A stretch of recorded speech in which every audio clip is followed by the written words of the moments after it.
ચાલો આજે આપણે સમજીએ લેન્ડ ગ્રેબિંગ એક્ટ 2020 શું છે, આ ગુજરાતમાં એક્ટ શા માટે લાગુ કરવામાં આવ્યો અને આ પહેલાં એક્ટ ભારતમાં કયા કયા રાજ્યમાં અમલમાં આવ્યો હતો. આ એક્ટ સૌ પ્રથમ જમીન પચાવી પાડનાર અધિનિયમ તરીકે આ એક્ટ ગણવામાં આવે છે, જેના માટે સૌ પ્રથમ ભારતમાં પ્રથમ રાજ્ય તરીકે આંધ્રપ્રદેશમાં 1982થી આ અધિનિયમ લાગુ કરવામાં આવ્યો હતો. ત્યારબાદ આ અધિનિયમ બીજા રાજ્ય તરીકે આસામમાં 2010માં અને ત્યારબાદ 2016માં કર્ણાટકમાં આ અધિનિયમ લાગુ કરવામાં આવ્યો હતો.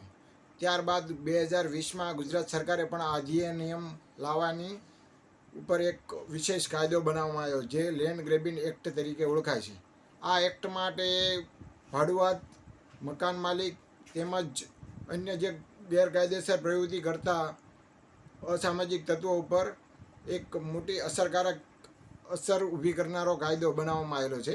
ચાલો આપણે યુટ્યુબના માધ્યમથી સમજીએ આ એક્ટથી શું ફાયદા થશે અને તેના ઉપરથી જે ભાડુઆત, કબજો, ગેરકાયદેસર લેનારા ઉપર શું અસર થશે અને તેની માટે સરકાર દ્વારા શું વિશેષ કોર્ટની રચના તેમજ ગુનાઓ માટે શિક્ષા કરવામાં આવી છે, તે આપણે એક સવિસ્તાર યુટ્યુબના માધ્યમથી સમજીએ. લેન્ડ ગ્રેબિંગ એક્ટ એટલે કે એક આ જમીન પચાવી પાડનાર અધિનિયમ તરીકે ઓળખાય છે. આ એક્ટ આખા સમગ્ર ગુજરાતમાં લાગુ પડશે અને સરકાર દ્વારા કાયદો લાવવાની ફરજ પડી તેના વિશે આપણે આગળ સવિસ્તાર જોઈશું. આ એક્ટ હેઠળ એક કલેક્ટરની સમિતિ નીચે એક સમિતિ બનાવવામાં આવી છે અને આ એક્ટ હેઠળ કયા કયા ગુનાઓ બને છે અને તેની માટે શું સજાનો પ્રાવધાન છે તે આપણે વિશેષ આગળ જોઈશું. આ જમીન પચાવી પાડનાર એટલે શું? જમીન પચાવી પાડવી એટલે શું?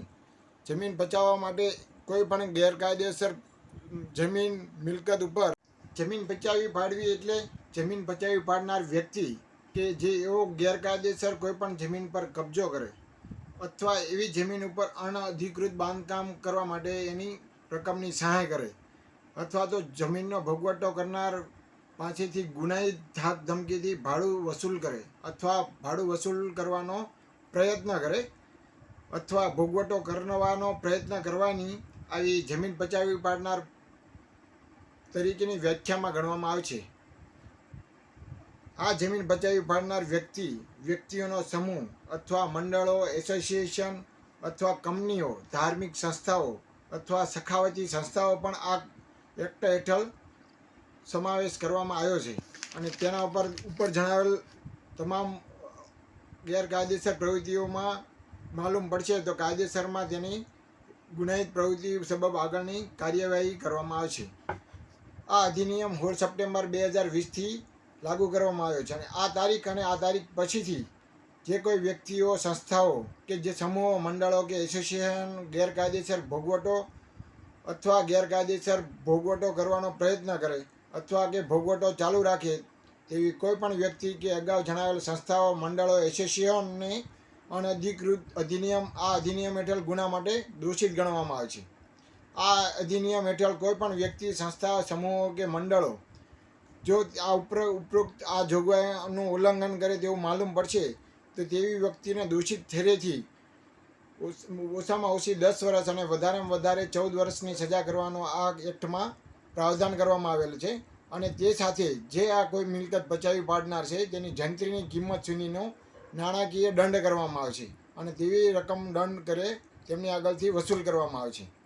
આ અધિનિયમ હેઠળ કોઈ પણ વ્યક્તિ પચાવી પાડનાર જમીનનું વેચાણ કરે અથવા આવી ફાળવણી કરવા માટેની જાહેરાત કરે અથવા તો આવી ગેરકાયદેસર જમીન ઉપર કોઈ માળખા અથવા મકાન બાંધકામ માટેનો કરાર કરે તો આ ગુના બદલ આવી દોષિત વ્યક્તિને એક્ટ હેઠળ દોષિત ઠેરવવામાં આવશે.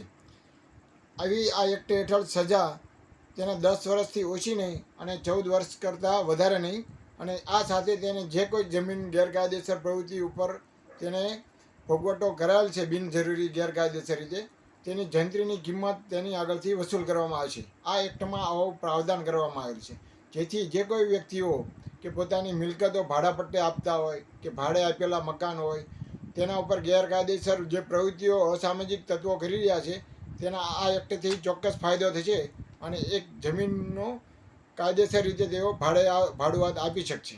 આ એક્ટ હેઠળ અસરકારક દરેક જમીન અધિનિયમનો અસર પડશે.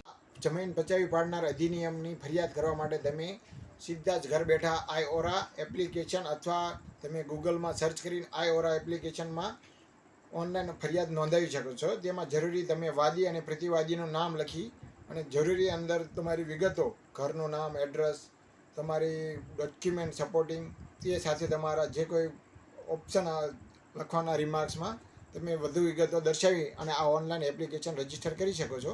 અને ત્યારબાદ તમારા જે તમામ ડોક્યુમેન્ટ ઓનલાઈન અરજી રજીસ્ટ્રેશન કર્યા બાદ તમારે કલેક્ટર કચેરીએ આ ડોક્યુમેન્ટ જમા કરાવવાનો છે. ત્યારબાદ કલેક્ટરની સમિતિ દ્વારા આ એક્ટની હેઠળ એની આગળની કાર્યવાહી કરવામાં આવે છે.